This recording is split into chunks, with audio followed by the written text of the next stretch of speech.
Sua conta de luz está nas alturas? Você pode economizar até 20% na energia sem gastar um centavo. Serve para você e para sua empresa. Liga agora no 41 21 70 14 10 e descubra como é fácil ter mais no bolso.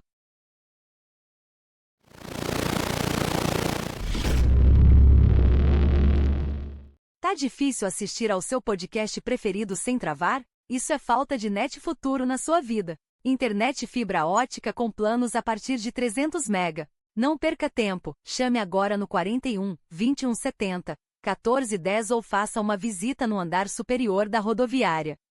@netfuturo_, segue lá.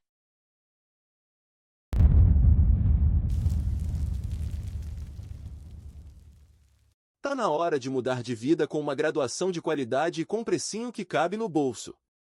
Direito, agronomia, medicina veterinária, psicologia, terapia ocupacional, odontologia, farmácia e enfermagem. Ainda dá tempo de fazer seu vestibular online. Vai lá, fael.edu.br e comece o futuro agora.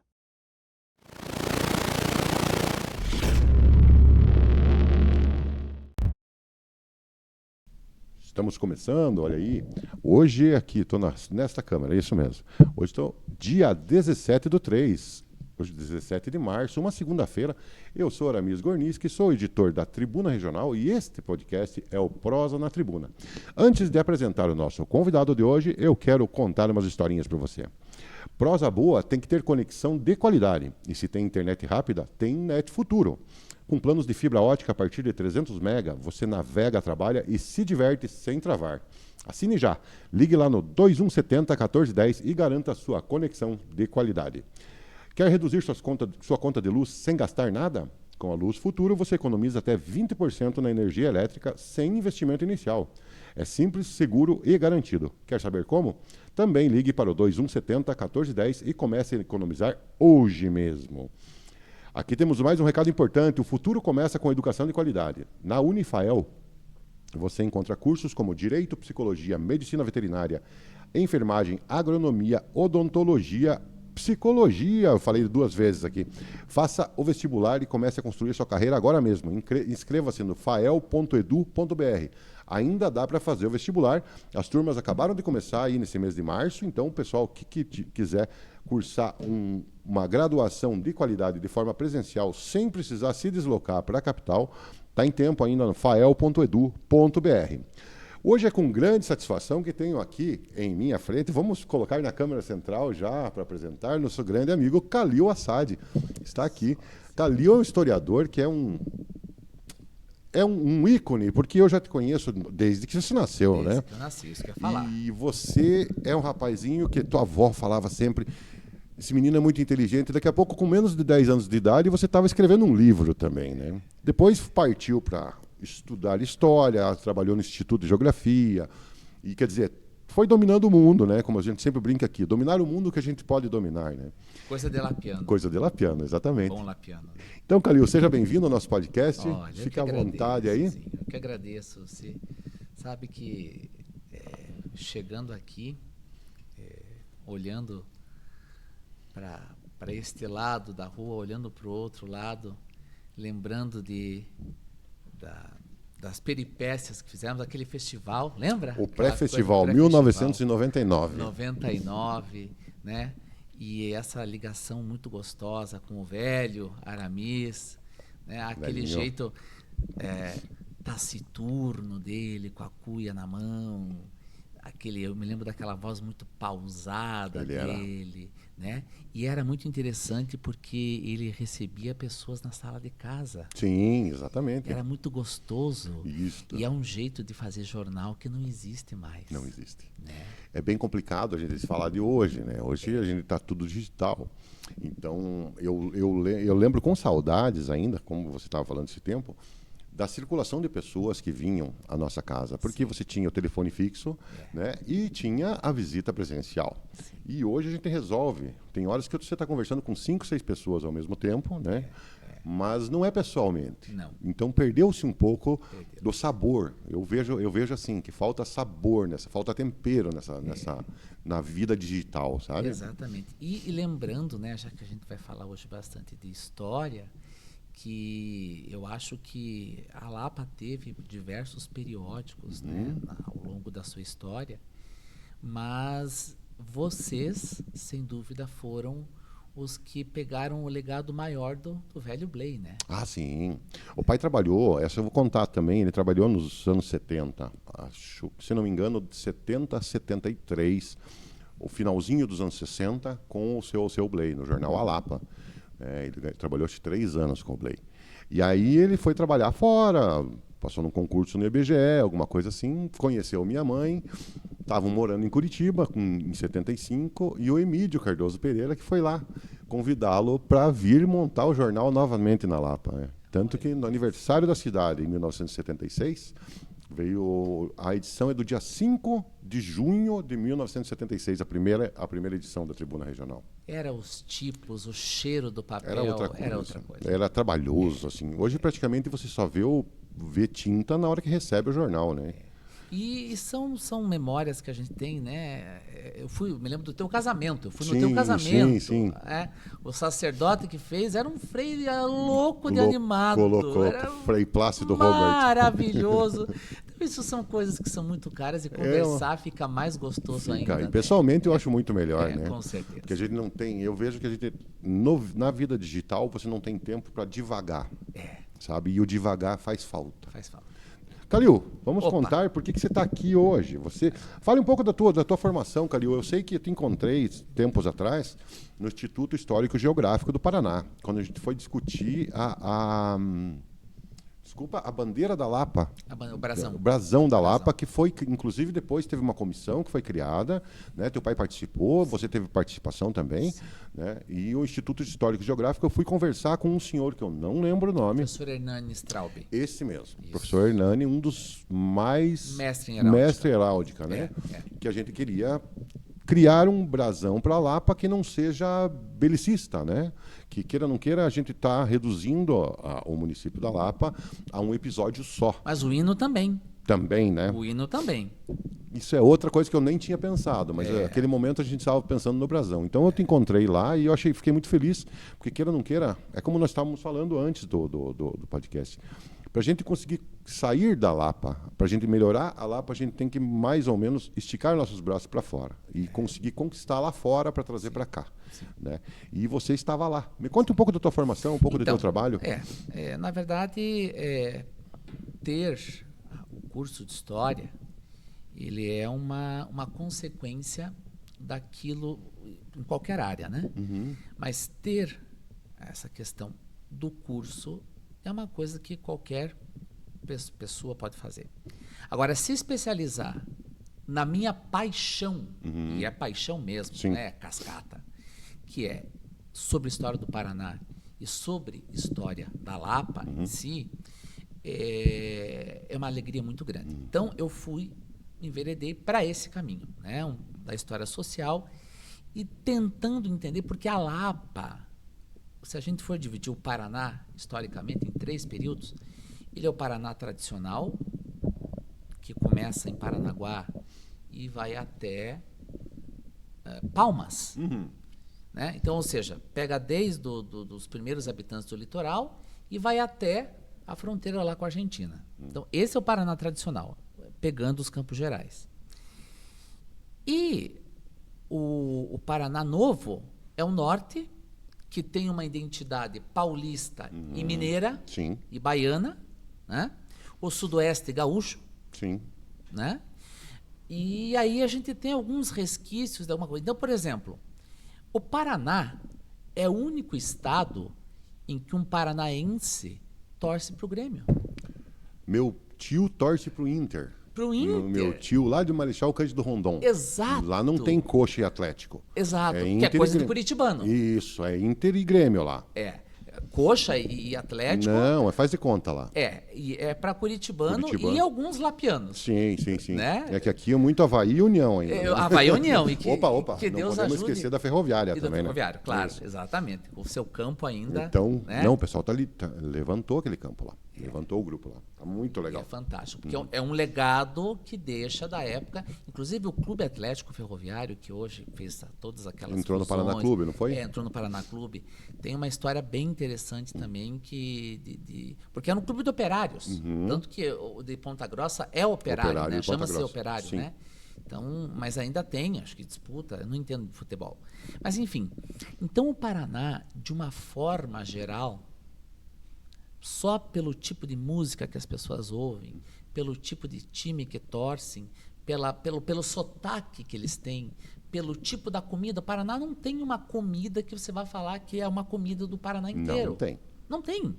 A Lapa, e aí, pessoal, pelo amor de Deus, entendam bem o que eu vou falar.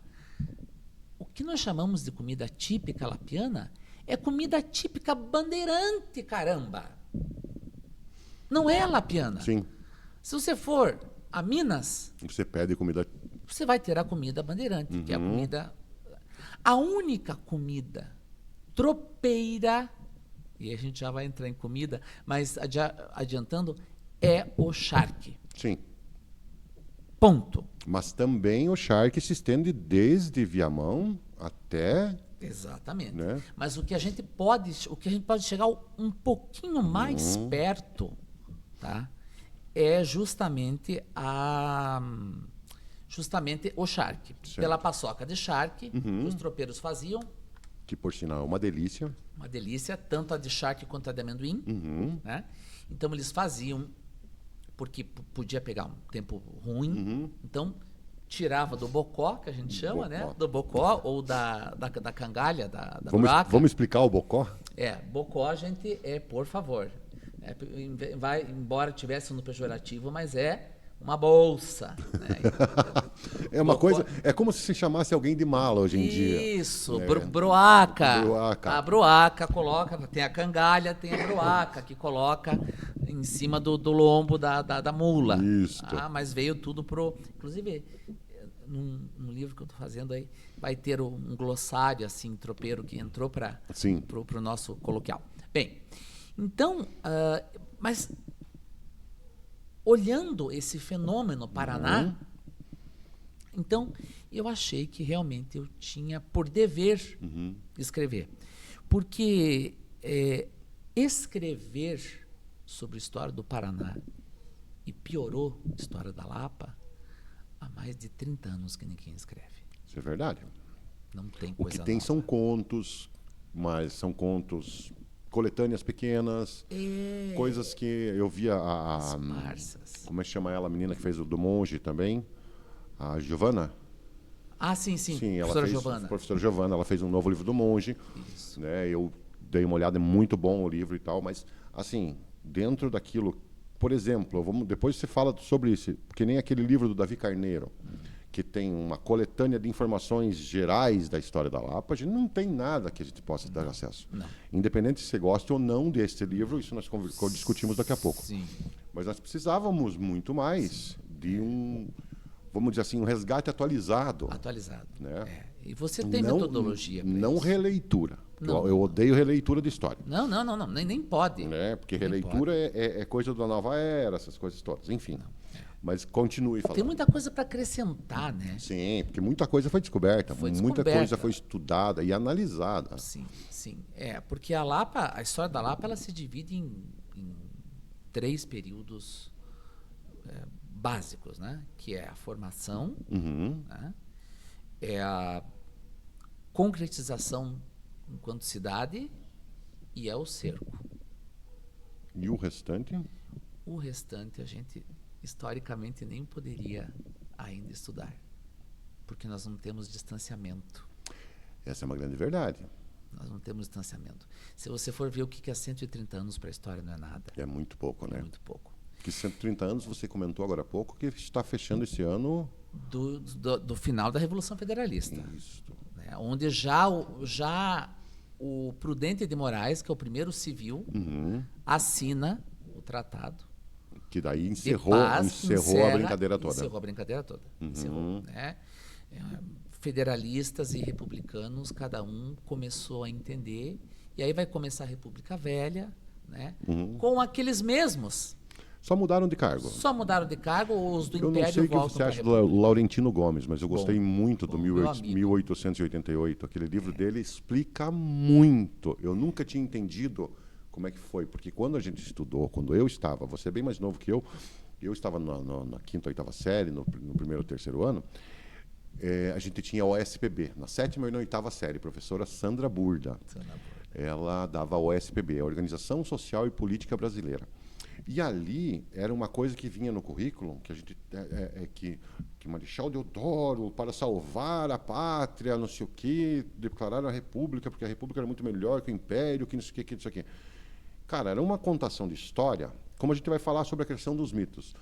Era uma criação de mitos através do militarismo daquela época, que tinha resquício ali, né, dos anos 60 até 90 ali. Da Lapa também. Isso. Vai acontecer isso. E a gente tinha que escutar isso e acreditar. Então, quando eu fui ler o Laurentino, já com meus 30 anos de idade, que ele fala do golpe de Estado, na verdade, que eles expulsaram Dom Pedro com a roupa do corpo e um saquinho de terra que ele levou daqui.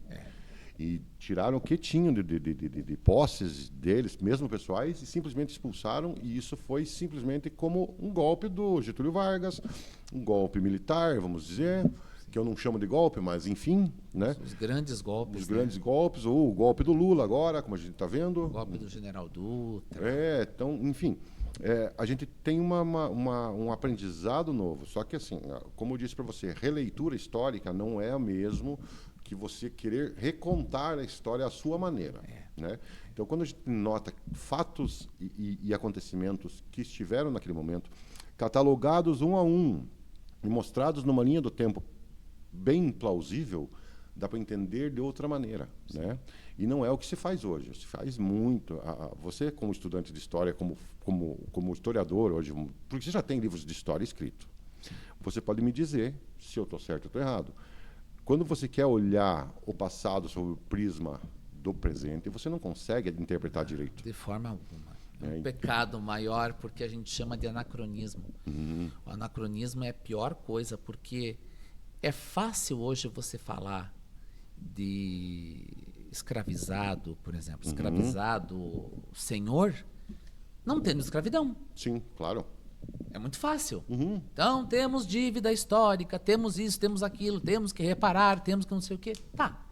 Mas o contexto daquela época era esse. Era outro. Era outro. Né? A gente vê, por exemplo, no próprio testamento do primeiro vigário da Lapa, né, do que a gente chama descendente do filho dos fundadores, o João da Silva Reis, do filho do João da Silva Reis, ele deixa no testamento alguns escravos. Isso que ele era vigário. Isso que ele era vigário. Mas o entendimento era outro. Houve, inclusive, para você ter uma ideia, uma bula papal definindo se o escravo tinha alma ou não. Caramba. E os indígenas também, se eles tinham alma ou não. Então, a discussão foi muito mais aberta.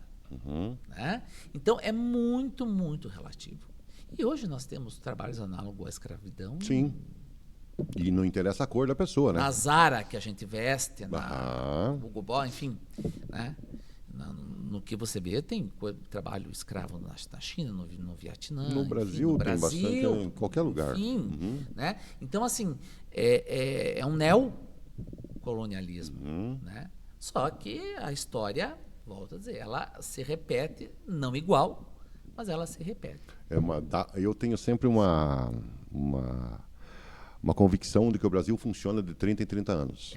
Tá? Então, você se pensar ali, um pouco mais de 30 anos, foi da República Velha para o Getúlio Vargas. 30 anos para 1960, quando teve um outro problema. 30 anos para 1990, quando entrou o Collor e aquela coisa toda. 30 anos para hoje, sabe? Já está chegando na panela de pressão, já está fervendo. Né? Então, assim, só por essa análise idiota minha, né? Não, mas é sensata. Ela tem esse período histórico que é quanto o povo aguenta daquilo ali, sabe? E não é o povo que aguenta, porque o povo aguenta tudo. Sim. O povo aguenta a vida inteira de sofrimento. Meu Deus. São aqueles que não está bom com eles, mas eu que quero o poder. Sim. E é assim que funciona a briga. Sim. Tanto que a gente teve uma quebra na matriz com o Bolsonaro agora, 4 anos passados. As alternâncias, né? essa quebra na matriz foi que ele é fora da curva, Sim. Bolsonaro. Eu Sim. gosto muito dele, gosto muito dos pensamentos de direita, mas ele é fora da curva. Então, para quem estava mandando a vida inteira, que não é os políticos que você elege. Sim. Quem manda é o funcionário, o servidor público, ou aquele cara que tem o contrato com o governo federal. Tem um cara que tem e isso é verdade. Bom, primeiro que o mundo é tocado pelo terceiro escalão, Sim. né? Isso não tem a dúvida. Claro. Mas tem um cara chamado... Já lembro o nome dele. E ele, inclusive, ele iria assumir... Teve uma época que o general Médici esteve adoentado. Pedro Aleixo. Pedro Aleixo. O Pedro Aleixo foi gravada, aquela famosa reunião do AI-5, né? Sim. E ele diz o seguinte: presidente, eu não tenho medo do que está sendo tratado nessa mesa. O que me preocupa é o guarda da esquina. Mas é uma coisa mais sensata a se dizer. É. Porque hoje a gente vê, a gente está nesse país da maneira que está. Eu posso falar, porque eu conheço muita gente aqui na Lapa, assim como você, mas a gente conhece a fundo da seguinte maneira. Teve um problema esses dias atrás com um determinado funcionário, pelo menos 5 anos aí. Determinado funcionário que estava num determinado departamento onde tinha uma janela, né? E ele trabalhava num computador ali, e mais um amigo do outro, uma outra companheiro ali, outra computador, e assim vai, janelas. E era 5 horas, o rapaz se levantou, foi embora. Foi o último da sala e foi embora. Deu um temporal, meia hora depois, 1 hora depois, aquilo queimou todos os computadores que ficavam ligados. E aí, no outro dia, a pessoa chegou, perguntou, mas quem que saiu por último? Ah, fui eu. Mas por que não fechou as janelas? Porque não é minha função, é da tia do cafezinho. Se entende a grandeza do troço? Porque isso é a pequenez que torna isso uma grandeza. Porque se esse tipo de má vontade acontece com fechar uma janela, imagine o que não acontece na ponta, no momento que um servidor deste está tendo que atender o povo. Mas só que pensa que é só o servidor público? Não, senhor. O funcionário, o próprio empresário, muitas vezes, ele só quer o dele. Fechou aquele quadradinho, meu amigo, é meu e pronto.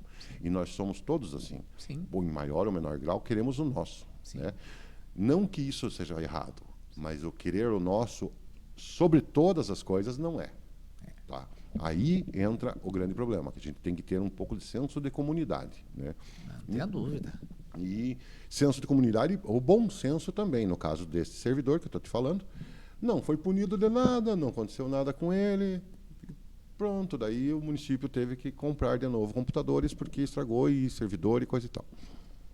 Eu penso no egoísmo pessoal, sabe? Sim. E o que acontece em grandes áreas? A mesma coisa que acontece aqui na Câmara Municipal. Não estou falando mal dos vereadores, estou falando assim do sistema como um todo. O quanto de mosca gira em volta da Câmara Municipal, você precisa ver. Eu não sei como que os vereadores suportam aquilo, porque eles se dispuseram a atender o povo. Mas se fosse povo, mas não, é mosca. Sabe, pessoas moscas que estão ali para tirar um pouco mais, um pouco mais, um pouco mais. E aquele mais miserável é o que mais quer tirar, muitas vezes. Entende? Então, nós temos esse conceito no Brasil, que a gente vê. Eu vi em não sei se você assistiu Brasil Paralelo, A Última Cruzada. Da Última Cruzada, não. São 6 ou 7 episódios. Sim, sim. E ele traz uma análise do porquê que nós estamos hoje como estamos. Porque isso veio da Península Ibérica, que já tinha esse tipo de costume. Exato. E que acabou vindo para cá, e assim isso foi repassado, e daí você pega com a vida que o índio tinha, que na verdade ele coletava, ele comia o que ele tinha, ele caçava. Normal. Ele não tinha necessidade de tecnologia, indústria e coisa e tal. Sim. Você junta isso com aquilo, com mais o que nós temos hoje. Sim. Então nós temos esse egoísmo e esse deixa disso, é isso que me incomoda muito. Vamos à frente. Me fale da comida. Você estava falando sobre a comida típica lapiana. Pois é. E ela é bandeirante. Então, assim, eu sei que você e teu pai, Márcio Assad, grande amigo, grande abraço para o Márcio. O Márcio é um exímio cozinheiro. Você também, pelo jeito, deve brincar com essas coisas. Brinco. Né? Ele é melhor. Então, e aí você pode me contar, qual que foi a ideia para a gente juntar? A ideia desse meu livro aqui... Aqui em cima. Aqui. Bom, Receitas da Lapa. Bom, a ideia é a seguinte. A ideia desse livro, primeiro que ele não é um livro só de receitas. Certo. Tá?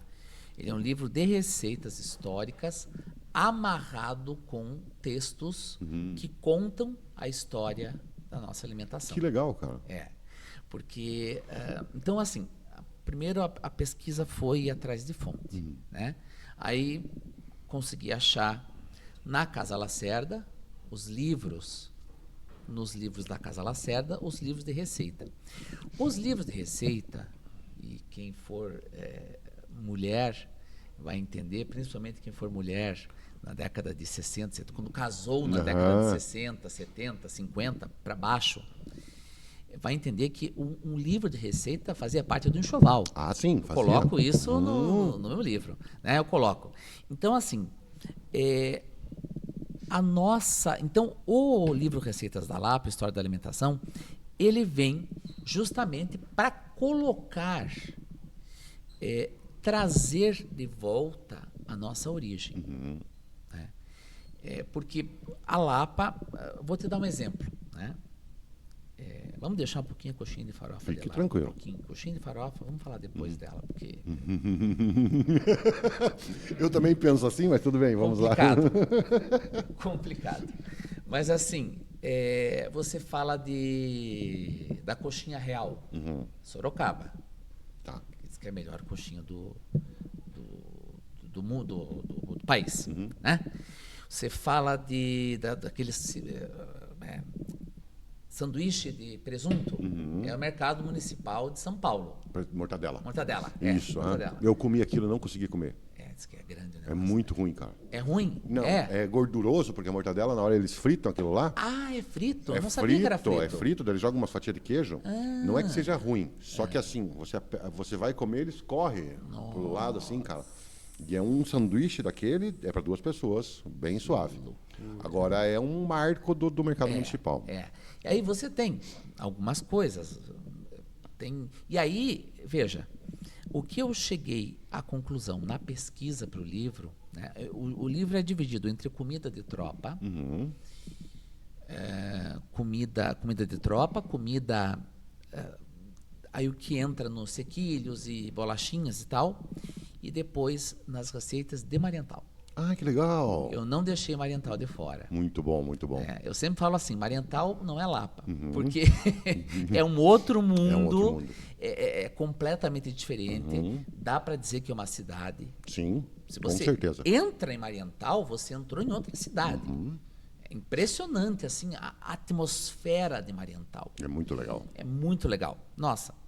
E aí, assim, a gente coloca aqui, eu até coloco, para você ter uma ideia, da Mariental. Professora Cirlei, desculpe, é de Mariental. De Mariental. Fala da Mariental, né? Tive que... aqui, ó. Mariental, onde é que está aqui? Mariental, aqui. Então, a gente ainda coloca quem mandou a receita para nós. Muito legal. Então, aqui tem da família Hammerschmidt, Horning, Wolf. Então, eu tentei contemplar né, o máximo possível, né, uma abrangência interessante. E eu cheguei à conclusão que os insumos mais primitivos nossos e que mais eram usados era o polvilho e o fubá. Polvilho e fubá. E araruta depois. Sim. Né? Isso era a base da alimentação do lapiano. Tá? A referência que eu não tive, porque o polvilho ele vem desde a tradição indígena. Certo, porque ele é um produto indígena. É um produto indígena. Porém, tinha um senhor chamado Demétrio Bortoleto, já no século XIX, que produzia, não só ele, mas o que eu tenho de notícias é ele, na colônia São Carlos. Vendia um polvilho sensacional. E na cidade, ali onde hoje está a farmácia do Rui, mais ou menos, tinha as Irmãs Del Gaudio. Eu já ouvi falar. Não, perdão, Irmãs Del Gaudio não. A dona Helena Irte. Não, Irmãs Del Gaudio era lá embaixo. Lá embaixo, é isso. Del Barcelona. A dona Helena Irte, né? Dona Helena Irte, ela vendia um polvilho que, segundo minha avó, vinham pessoas de Curitiba comprar Que legal. polvilho aqui. Nosso polvilho era muito bom. E aí são receitas, e justamente está vendendo muito esse livro, principalmente para turistas, porque como está voltando a moda dos Masterchef da vida, né, as pessoas estão querendo voltar a cozinhar.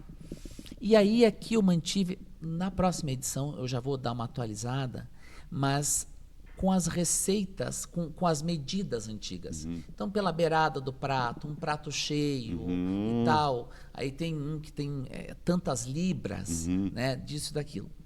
E a Lapa tinha uma coisa bem interessante, que era o seguinte, em termos de... Daí, claro, aí a próxima edição vai falar muito de como a comida agia com da sociabilidade. Certo. Tá? Então, por exemplo, eu vou abordar como que era a comida e política.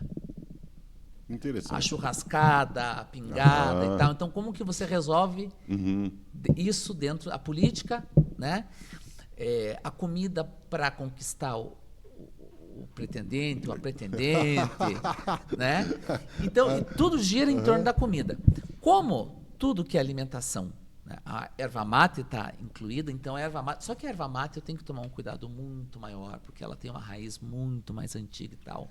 Verdade. Mas o ato de beber o mate, de você fazer o mate, enfim, é um trabalho que não é tão, não deve ser tão maçante, porque as pessoas têm que gostar. E dentre as historinhas que eu coloco aqui, tem receitas, inclusive de vários tipos de licor. Né? Porque o licor, você, no final da visita, você oferecia o biscoitinho e um cálice de licor. Isso era natural, né? Era natural. A gente vê em filmes, em novelas da Globo, né? Nos grandes cafeeiros, nas casas antigas, assim, né? Café não era muito... Mas digo, nas fazendas de café. Nas fazendas, sim. Aqui nós nunca tivemos existia-se máquina a vapor, de torrar café, mas isso vem no século XX. Certo. A gente tomava muito leite açucarado, água açucarada, chá. Café é uma coisa que vai vir bem interessante, depois. porque o Brasil foi ainda é um dos maiores produtores de café e não chegou... É que a nossa região não é produtora de café. Não. E é antiga, né? É antiga. Comparada ao norte do Paraná, o norte por exemplo. do Paraná, que é o grande produtor, eles têm de colonização muito menos tempo, né? Muito menos. Então, nós estamos no começo do Paraná, né, Zinho? Exatamente. A Lapa tem início em 1730. 730 para 769 aqui? Essa ideia de 769, puxa vida, isso aí é uma coisa que... Vamos lá. Calma, vamos terminar do livro. Vamos terminar o livro, vamos terminar o livro primeiro. Dessas receitas, eu sei que todas que você tem, inclusive as que você recebeu contribuição, são especiais. Sim, sim. Mas quais delas são as mais curiosas e assim as mais... o que já são extintas? Alguma coisa que você conseguiu resgatar? Consegui. Alguma receita que já foi extinta? Consegui, sim. Vou te mostrar uma aqui. Algumas, por exemplo, bolo de polvilho azedo frito. Isso eu nunca vi. É óbvio que eu nunca vi. Bolo de São Benedito. Como é bolo de São Benedito? Com canela. Com canela? Com canela, tá aqui. Deve ficar uma delícia, cara. Você vai fazer, né? Outros aqui ainda são... vamos ver aqui o que tem. Sei tanto do meu livro que eu tenho que folhear ele. Mas o bolo de São Benedito é uma coisa bem, bem particular, né? E canela era uma coisa cara. Sim. Aqui, o bolo de São Benedito, até coloco o padrinho da Lapa, né? Bala de fruteira. Bala de fruteira? Bala de ovos. Bala de ovos. Que legal isso. Pessoal, então... São coisas... Então, antes de qualquer coisa, onde é que tem à disposição? Hoje está na Casa Vermelha, tá? Está na Casa Vermelha. Organizador do livro, né? Organizador. Mesmo que sejam textos autorais, eu não me coloco como autor, porque as receitas são receitas de mulheres que passaram para outras e tal. Mas garanto que você vai você, principalmente o homem, que eu fui saber que Eu adoro cozinhar. menino gosta de cozinhar. E aí fala direto com o autor, @Kalil Assad, e coloca lá. Vamos colocar no descrição. perfeito. Então, tem na Casa Vermelha. Na por Casa enquanto. Vermelha, por enquanto. Então, beleza, pessoal, à disposição. Na Casa Vermelha, este livro muito legal do Kalil Assad, que ele trouxe pra gente aqui. Diversas curiosidades, além da delícia, né, que deve ser fazer essas receitas. É muito gostoso. Bolinhos de pãezinhos, bolinho de fubá frito. Já está na hora do café à tarde aqui. Eu tô Você falando... sabe que é gostoso. A gente pegou, minha esposa e meus filhos tinham umas crianças lá em casa. E aí eu falei assim, era um domingo, era um sábado, enfim, era final de ano. Digo, vamos todos fazer, então escolham 3 receitas do livro que a gente vai fazer. Que delícia, porque daí um pegava, outro amassava, outro passava o garfinho, outro colocava no forno. Então, esse trabalho comunitário na cozinha deliciosa. É muito bom gostoso. Demais. Então, bom experimentem, tá vale bom. a pena. Kalil, então lá. agora vamos a uma coisa que me incomoda. Opa. 1769. Puxa. 1769, o pessoal que deve estar pensando, é a data provável de fundação da Lapa.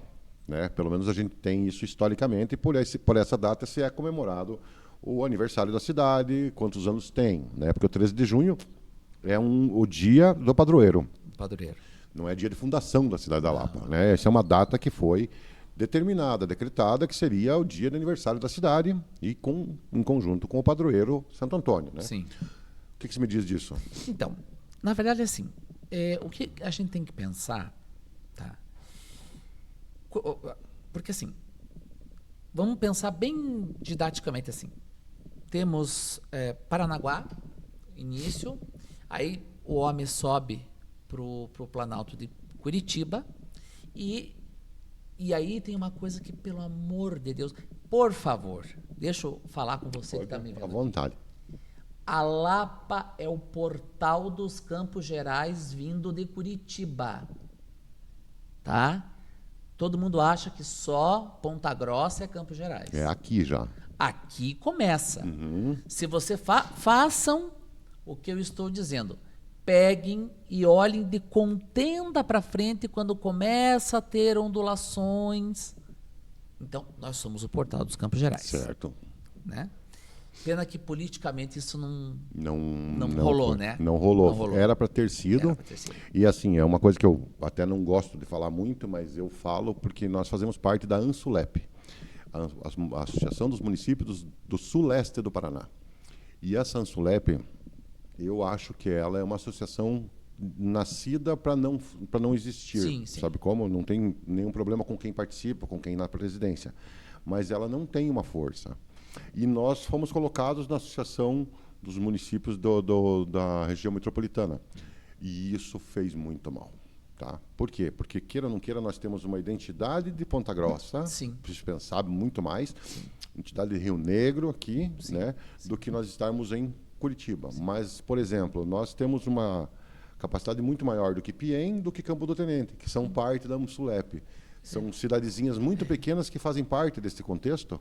Só as duas que, se não me engano, que são grandes, é Lapa e Rio Negro, e Contenda, que é uma cidade maior. Sim. As outras são tudo cidades muito pequenas. Então, a ANSULEP tem essa falta de representação. E tanto que, só fazendo assim, uma coisa que me deixa indignado. Você deve ter conhecido o seu José Richman. Claro, demais, claro, sim. Né? Ele escrevia para o jornal anos e anos. A vida inteira ele falou no aeroporto. Hoje, Palmeira está com o aeroporto. Aqui do lado e nós não. E nós não. Seria uma alternativa ao aeroporto Afonso Pena. Afonso Pena. Gigante. Mas, enfim, passou. Nem que fosse uma pista de pouso. E é no Boqueirão. Existe, acho que até hoje. Não sei se existe. Não tem mais. Não? A pista era do lado... Ela até existe, mas não tem manutenção, não tem mais como fazer. Não era pista de pouso, era uma pista de ultraleve até um determinado momento. Até tinha uma foto que eu vi uma vez de um um teco-teco pousando lá. Foi, mas ela estava preparada, porque daí o que aconteceu ali, ela tinha um comprimento grande, e daí foi cortada ali para que aquele outro terreno foi usado por uma indústria, alguma coisa assim. Ah, tá. Então ela foi picotada, agora só tem um pedacinho da pista, que era a pista. E lá para baixo é uma barroca, é do lado do lixão lá. Claro, agora aterro sanitário, né? Sei. Ó, perdemos um aeroporto, hein? Quanta coisa a gente vai perder. Não, já perdemos, Omissão é perdemos a... Ai, cara, eu nem falo muito. Muita Vamos coisa. lá. Então, e aí então é o seguinte, né? Então, nesse portal dos Campos Gerais, né, o que acontece? O pessoal que vem para cá é um pessoal português. Sim. Esses portugueses, eles conseguem a Sesmaria. A Sesmaria, o que ela é? Todo mundo fala, porque a Sesmaria, Sesmaria.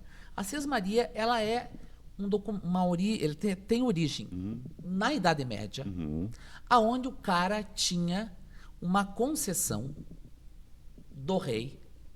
Ele tinha que ser católico, praticante, para poder ter. E aí alguns falam que ele tinha que trabalhar na sesma, que seria dar alguns dias para o governo, trabalhando e tal.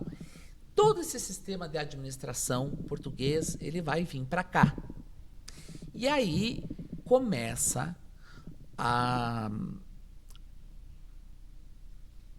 o povoamento do que a gente vai chamar hoje de Campos da Lapa. Tá? Só que isso começa a partir de 1730, principalmente. Eu diria que se a gente for pegar lá o Maps e colocar a gênese da Lapa, porque a Sesmaria era dada, mas era dada, ninguém sabia onde terminava, Sim. muitas vezes. Aqui não fazia divisa com Lages, uma coisa assim? Sim. A cidade, Sim, o município da Lapa ficou... Com Lages, com Lages. Já chegamos lá. Mas nesse primeiro momento, a nossa origem é na fazenda dos Carlos, onde hoje está o Tamanduá. Entendi. Então, é lá que começa a Lapa. Lá que começa esses donatários. Justamente esse primeiro casal, que a gente chama, eles vieram administrar as fazendas que tinham ali. Porque já nessa época começa a ter o fluxo de tropas e de criação de gado. Porque não vamos ficar com aquela coisa, porque eles subiam aqui e tal. Não.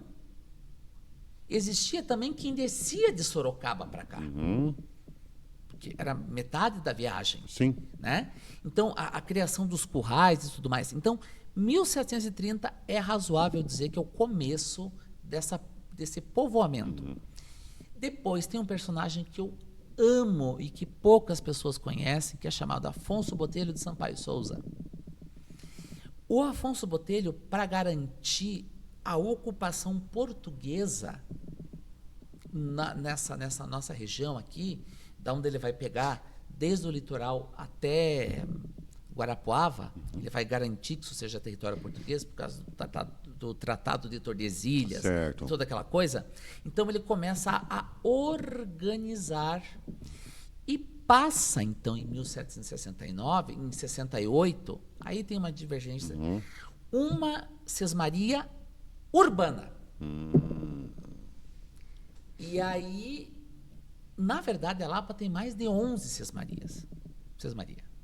Porque são sesmaria que foram dadas para fazendas. Tá. Bom, e ainda hoje a nossa área territorial é muito grande. Muito grande. E se era como você diz, que ia até Lages, com certeza, uma coisa não comunicava com a outra. Não comunicava. Até porque, aliás, esse limite com Lages é estabelecido quando já vira a vila. Né? Mas quando é um embrião ali, né, isso aqui eram campos infinitos. Né? Onde tinha... Eu sempre digo assim, Rio Negro é filha da Lapa. Né? Não existiria Rio Negro se não fosse a Lapa. Então, onde passava a tropa, era mais ou menos o que definia esse caminho. Tá? Só depois que a gente vai ter... Porque a administração portuguesa foi muito pior do que a espanhola. Um tinha ciúme do outro, entende? E aí eles não tinham muita habilidade em fazer uma administração. Mas aos trancos e barrancos a gente conseguiu manter. Então, 1769, primeiro batizado. Então entra toda a questão eclesiástica junto. Que daí bateu o martelo. Aí bate o martelo. Então, isso vai criando e chega alguém e fala Porque não se tinha então, até então o estudo. Certo. Né? Mas se perdeu no tempo, então... Isso é impossível de resgatar. Impossível. Porque A gente até consegue alguma coisa na Torre do Tombo, alguma coisa em alguns documentos, alguns livros bons que existem de Sesmaria, mas é complicadíssimo. complicado. A poeira do tempo não... Mas vamos pular alguns anos, bastante, né? Sim. Nós estamos falando aqui você sempre fala e sempre me falou, inclusive você comentou que a gente já teve um episódio aqui com o professor Elmo, né? Ele fez uma análise sobre a questão da criação dos heróis da pós-revolução. Sim. E aí você me falou sobre isso também, que teve muito problema com relação a isso. Sim. Né? Que a Lapa, queira ou não queira, eu vou colocar o que eu imagino, não por conhecimento. Ela ficou destruída, dinheiro que o governo disse que mandaria para vir nunca veio, porque isso não existia na época, dinheiro para indenizatório de casas e famílias e coisa e tal. Tanto que eu valorizo muito o trabalho da UOL, porque eles mostram no episódio do Cerco da Lapa, eles mostram como aquela pessoa que estava lá no interior foi afetada por uma coisa que estava aqui na cidade, em termos. Claro que passou por eles e tudo, mas eles trazem um pouco dessa ficção que conta o dia a dia das pessoas do entorno. Sim. E todas essas pessoas que foram afetadas, que os maragatos ou os pica-paus foram lá, pegaram aquele rebanho para poder se alimentar, foram lá, pegaram aquela plantação para se alimentar. Essas pessoas todas sofreram. Então a gente tem uma cidade praticamente abandonada, não, mas destruída a partir do cerco, a partir do final do episódio do Cerco da Lapa, e alguns anos depois, porque a rivalidade continuou. Né? Continua até hoje. Mas e como é que a gente transformou isso num episódio glorioso, como é que a gente vê isso hoje em dia? Essa que é a minha questão, porque, na realidade, a gente deveria estar aqui... Eu, sinceramente, não acho que foi um bem que foi feito para a Lapa ter o Cerco da Lapa, porque, queira ou não queira, foi uma rendição. A gente perdeu uma guerra e estamos comemorando. Sim. Se for pensar na parte mais fria, ridícula... Pela parte republicana, sim. Sim, parte ridícula da história. Nós perdemos a guerra e comemoramos o dia 9 de fevereiro. Ponto final. Mas o que me interessa é saber... Porque é muito pouco tempo, como se falou em história, para a gente analisar a fundo. Mas a gente já tem hoje, há 130 anos, uma análise de como é que se transformou isso de um dia para o outro, passaram a conversa. Como eu falei que o Marechal Deodoro, os militares transformaram eles em heróis e criaram Prudente de Moraes como um cara bom, o Marechal Floriano como um cara poderosíssimo. Como é que nós chegamos na criação dos mitos e lendas e heróis da cidade? Bom... Isso é uma coisa que nós sempre tomamos muito cuidado, mas o que nós temos a dizer são coisas muito simples. Tá? O que acontece? Nós vivíamos ainda sobre toda a questão da nossa ligação com o Sul. E a ligação do lapiano com o Sul do país, ela é, por excelência, uma relação de casamentos. Né? Joaquim Lacerda Sim. casa com a esposa gaúcha. Né? O Emílio Westphalen casa com uma gaúcha. Né? Então, e eram tropeiros também. Quer dizer, então, porque o que acontece? A briga na Revolução Federalista, ela é uma briga que ela de regional, ela explode para nacional. De um lado aqui no Rio de Janeiro, com a revolta da Armada, e o Sul ocupado, né, o Sul completamente dividido, né, entre dois grupos. Não eram monarquistas. Por excelência, não eram monarquistas. Não eram, o que a gente pode falar, não existia, claro, por alguns sim, mas não existia vontade de restaurar a monarquia. Porque o próprio Dom Pedro II dizia que era republicano. Só que ele sabia que se ele tirasse a escravatura e se ele não desse o sustentáculo, ele ia cair. Que foi um dos grandes motivos que ele caiu, né? Que ele caiu. Então, assim, e as ideias gaúchas do federalismo, da melhor distribuição de impostos para o Estado, que eu acho uma coisa muito atual, Sim. menos Brasília e mais Brasil, sim. né? Manda 40, volta 4. Sim. Né? Então, essa era a ideia primordial. Tá? Era uma ideia de governos tal qual os Estados Unidos. Tá? Bem, e se nós... Zinho, veja você. A sociedade lapiana até hoje é agrária. Agropop, né? O agropop aqui é muito forte. Não, viu? A gente não tem noção, Calil. A gente não tem noção do quão forte que é a comunidade agrícola. E conservadora. E conservadora, com certeza. Isso, perfeitíssimo. Totalmente.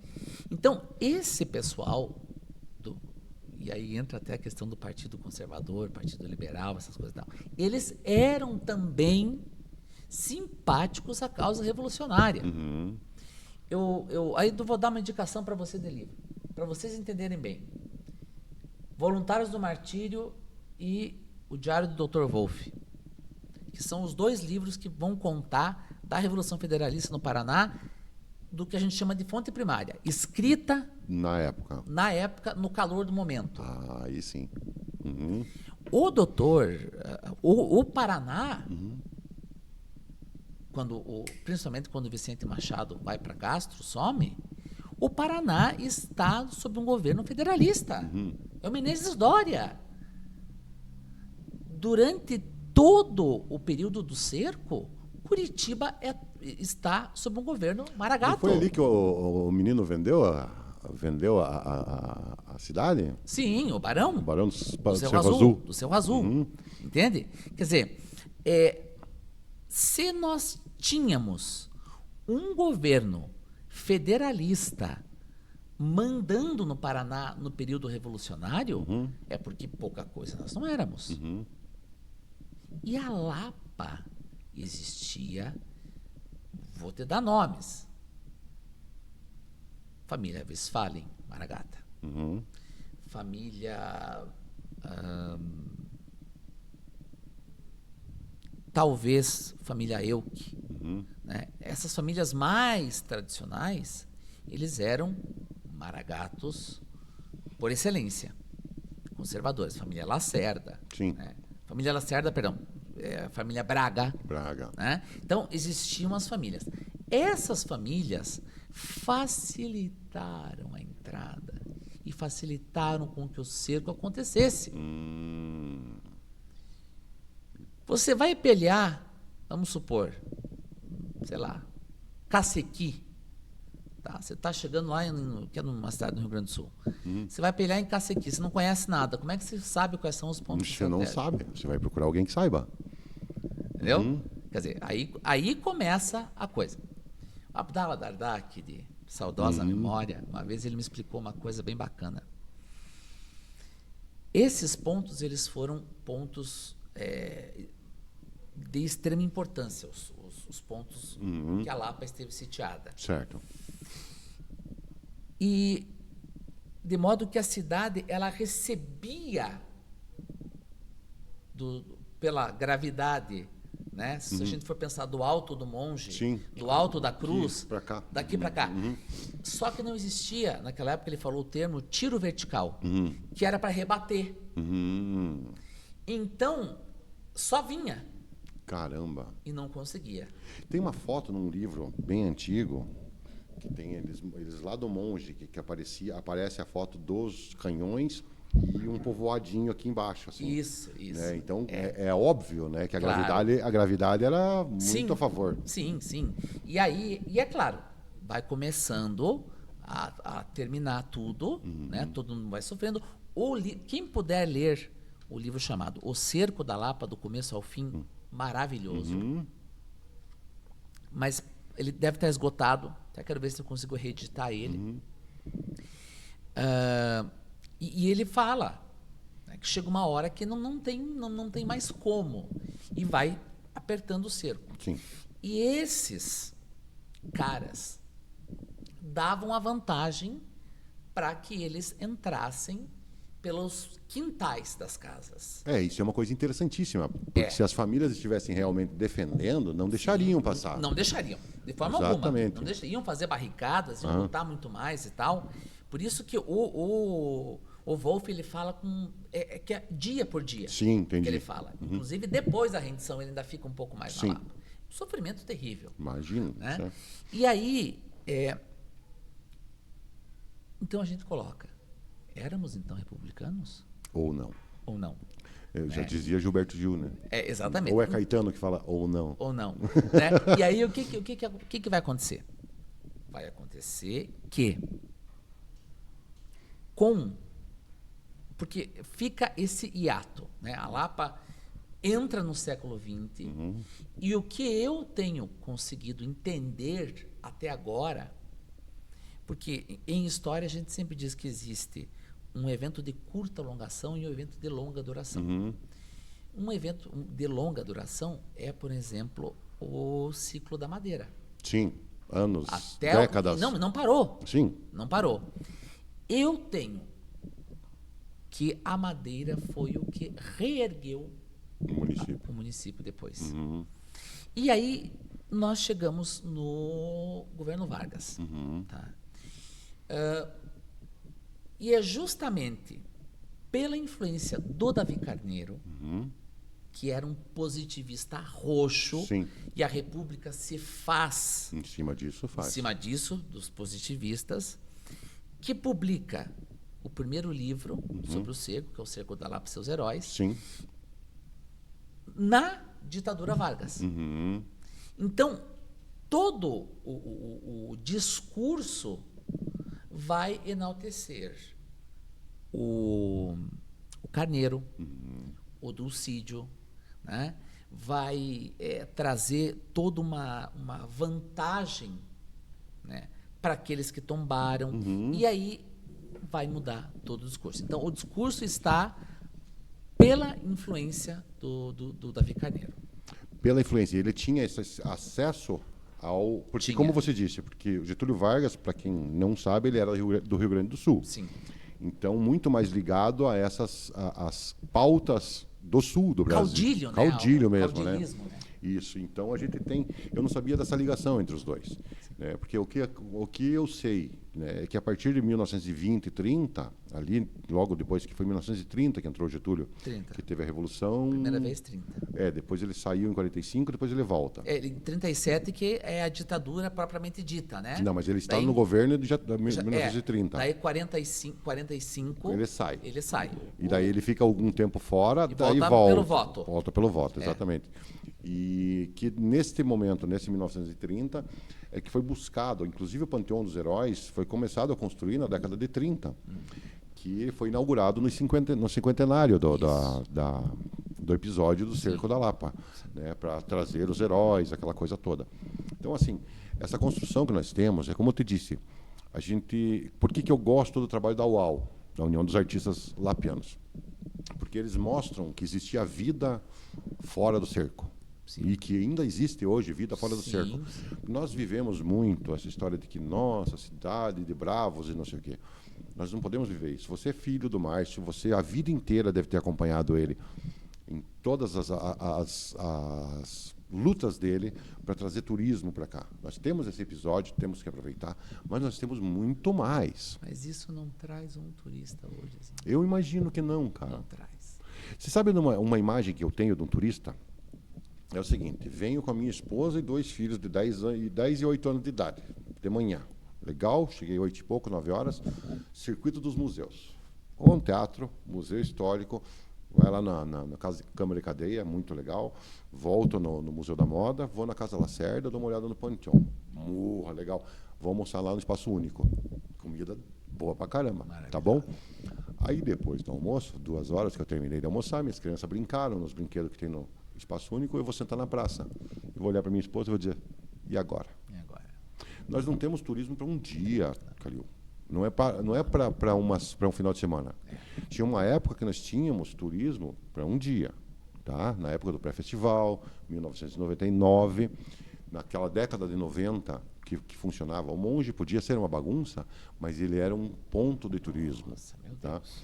A gente tinha esse conhecimento. A pessoa perguntava em Curitiba, para onde você vai final de semana? Eu vou para Lapa, que eu vou comer no Lipski, Sim, e daí vou lá no Monge. sim. Esses dias atrás, o subtenente Everton, que foi deputado estadual, conversando com ele, eu disse assim para ele, veja aí como é que está a vamos dizer assim, nossa moral.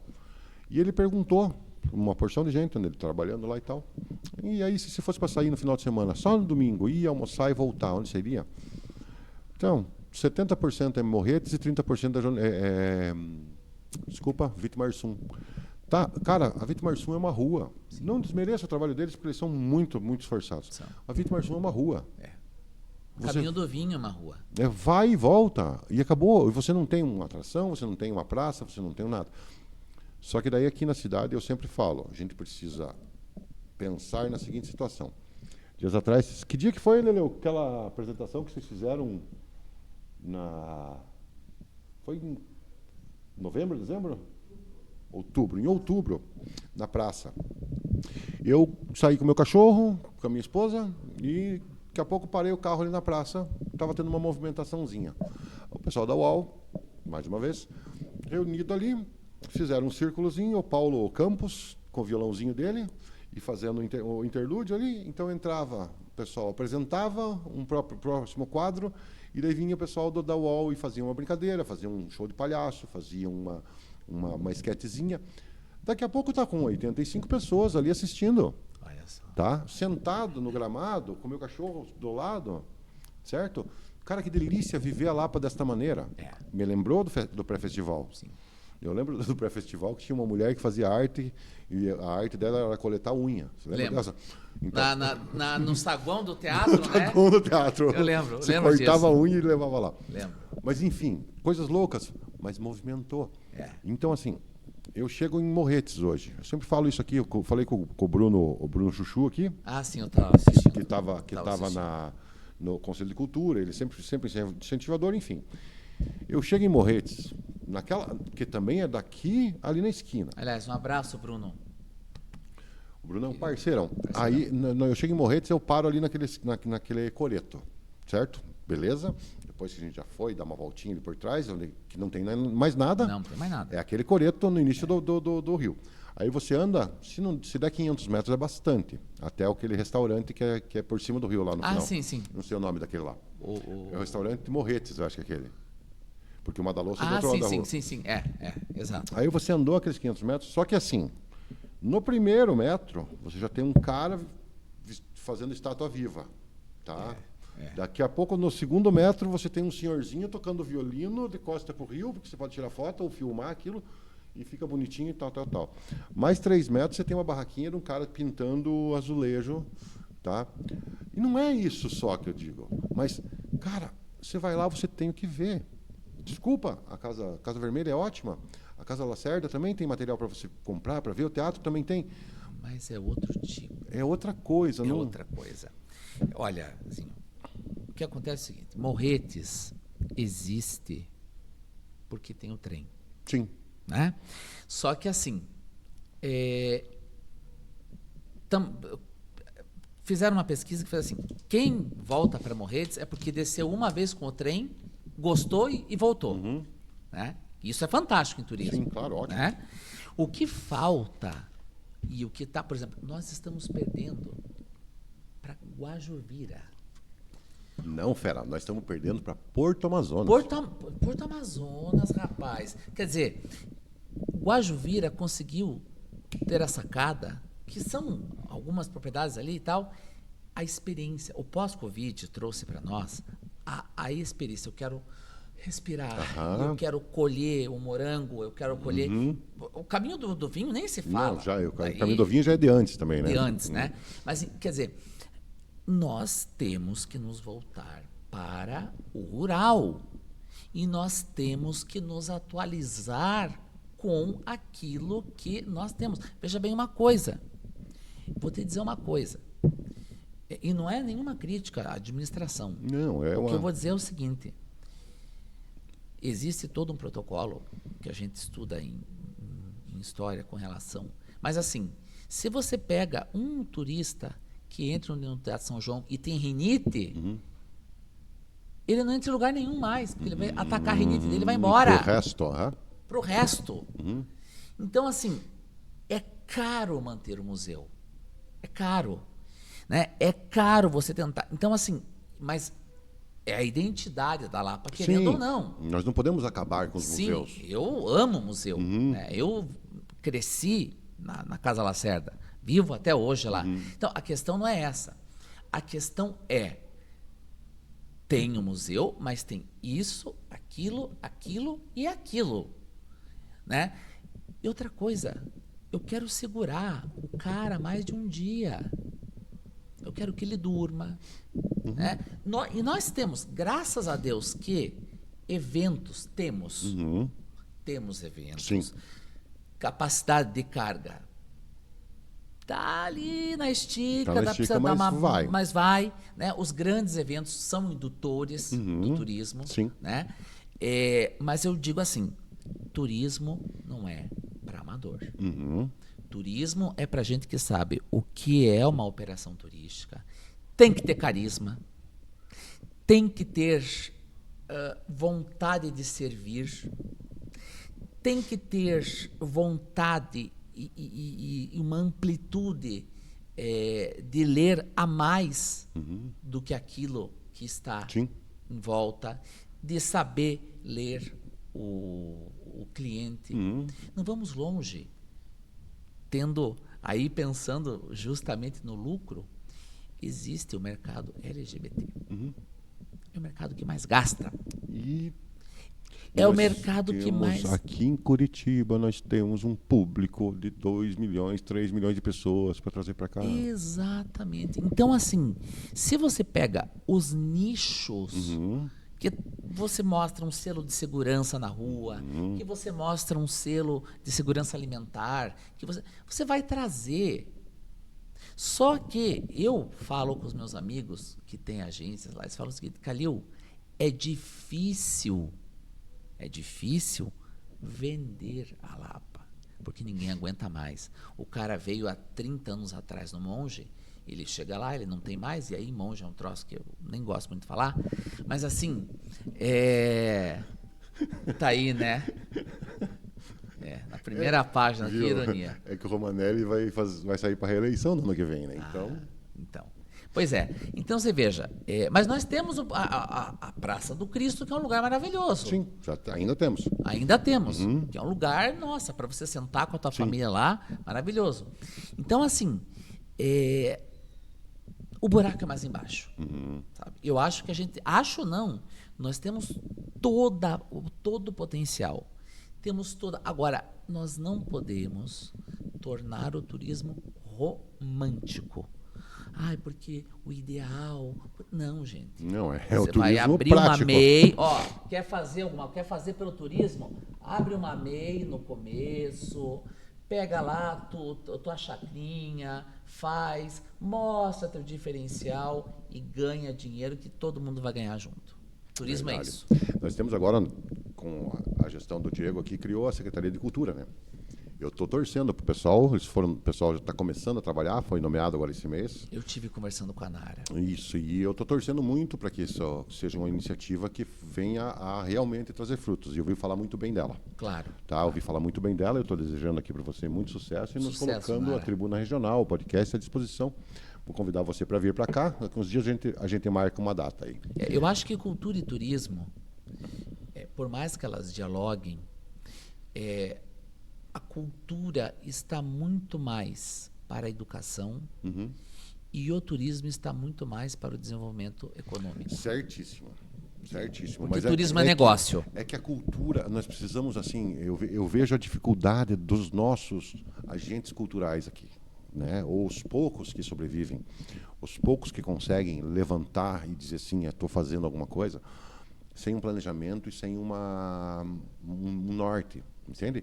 E eu vejo que cultura atrai o turismo. Mas a gente não tem, eu não estou pensando pelo potencial turístico. Eu Sim. penso que o simples fato de nós podermos recriar aquele público de teatro, Sim. que toda sexta-feira Nossa, você sabia que que saudade. tinha uma apresentação. Lembra quando teve a dona Laura era a secretária, que tinha aquele, pela Petrobras, Então, que todo final de semana era uma orquestra com era ai, como é que era o nome dele? Cara, vi ele agora há pouco tempo. Álvaro Machado, se não me engano era isso. Álvaro Machado o nome dele. Não era Machado, eu já... Tovar. Não, mas tinha o cara que estava organizando, ele fez Lei Rouanet. Ele é Rouanet naquela época já, né? Naquela época já. Mas enfim, foi toda O sexta-feira. pessoal da Lapinha. Isso, toda Que, sexta-feira. aliás, a Lapinha, enfim. Toda sexta-feira tinha produção cultural, tinha alguma coisa. Isso era um piano de cauda, você lembra disso? Sim, demais. Maravilhoso. Demais. E aí, o que eu estava falando? Lá para respirar. Vamos falar uma coisa. Hoje eu estou com meus 20 anos, carrinho, acabei de começar a namorar com a menininha. Como é que eu vou impressionar a menininha? Se tivesse um teatro, disse, vamos assistir um teatro. Depois nós vamos comer uma pizza. Isso. Depois nós vamos passear, tal, enfim. Mas hoje você não tem esse público. Não. Se você fizer um teatro hoje, vai entrar 5 pessoas. Mas isso é a abertura que precisa novamente para criar o público disso. Claro. E é nesse sentido que eu te falo. Nós precisamos jogar na mente do cidadão médio, né, que ele precisa, que ele tem essa opção de assistir uma peça teatral, Claro. que ele tenha assistir uma apresentação de dança, que ele tenha uma apresentação de música. E que tire ele da frente da Netflix. Exato, porque a Netflix é a coisa mais fácil. Netflix está engordando todo mundo. Exatamente. Né? Mas é disso que eu falo. Estou torcendo para que essa Secretaria de Cultura entre neste seara. A gente tinha um projeto que não deu certo ainda e fui andando com aquelas coisas. Na época a gente fez gincana e ia fazer. Era conseguir um braço do Festival de Teatro de Curitiba para cá. Só que na época que fechou o cinema. Em 2010 ali, pouco. Ficou sem infra. Ficou o cinema, fechou o cinema e o teatro estava complicado, porque era só 100 e poucas pessoas, que daí você não tinha como viabilizar, né? Sim. A ideia era trazer espetáculos de rua e coisa e tal. E assim, hoje eu vejo que a gente já tem aqui da cidade, Sim. a gente pessoas que podem trazer e aproveitar espaço. Então precisa muito disso, estrutura, cultura, focalizar Uma e big band que nós temos. cara, é maravilhosa. O coisa- Ganso está de parabéns. Meu com aquilo Deus, lá. Ganso, abração pra você e Mário também. Que O Mário Ozzi. Mário Ozzi. A gente já falei pra ele pra fazer de uma vez esse Museu do Rock. E... Já tá lá bonitão, já foi lá, né, visitar? Não fui ainda. Vá lá, cara. Tem que ir lá. É muito lindo o museu dele. Você tem que fazer ele ficar público Aberto, mesmo. né? Aham. É Que com tem que certeza. ter um cuidado com isso, tem que ter um segurança de 3x4, porque ali tem relíquia, cara, que não existe dinheiro que pague. Ele fez igual a casa do Serguei lá em Saquarema. É dele, né? É, o museu para ele. É um museu pra ele. Maravilhoso. Tem uma pergunta para nós encerrarmos aqui. Se você pudesse voltar no tempo para presenciar um momento da história da Lapa, o qual você escolheria e por quê?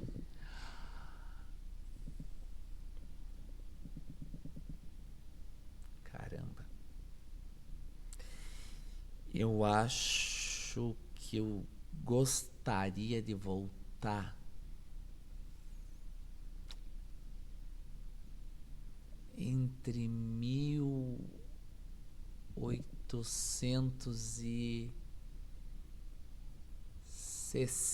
1860 e morrer no cerco.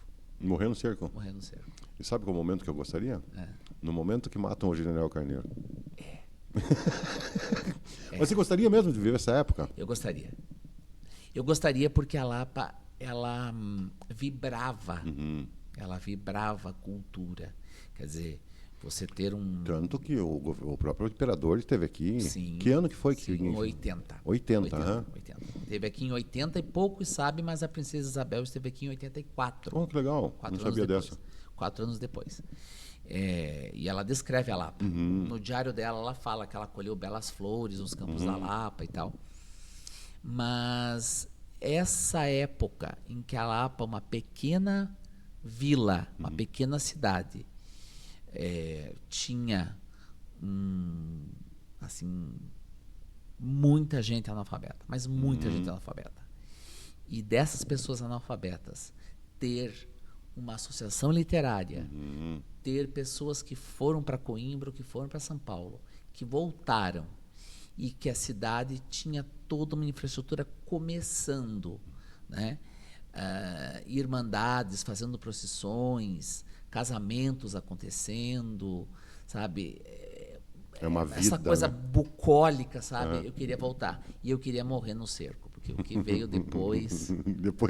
Depois E dessa até continuidade. hoje não deu muito certo. Espero que um dia dê. Muito obrigado, Calil. Eu que Esse agradeço. papo foi maravilhoso. Eu que agradeço. Mais uma vez, pessoal, nós vamos deixar na descrição aqui o arroba do Calil, né? E para você poder adquirir o livro Receitas da Lapa, Histórias da Alimentação. Aqui eu vou colocar mais pertinho, o pessoal ver, ó. Tem na Casa Vermelha e com o autor. Se fala direto com o Calil, ele está atendendo muito bem. E mais uma vez agradecer aos nossos patrocinadores, a Net Futuro, a Luz Futuro e a Unifael. E é isso aí. Um grande abraço e até a próxima semana.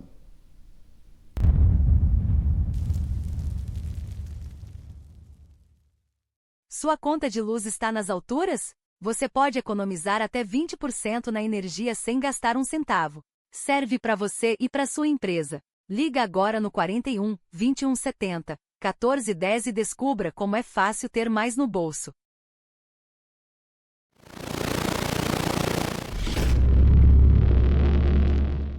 Tá difícil assistir ao seu podcast preferido sem travar? Isso é falta de Net Futuro na sua vida. Internet fibra ótica com planos a partir de 300 MB. Não perca tempo, chame agora no 41 21 70 14 10 ou faça uma visita no andar superior da rodoviária. @netfuturo_, segue lá.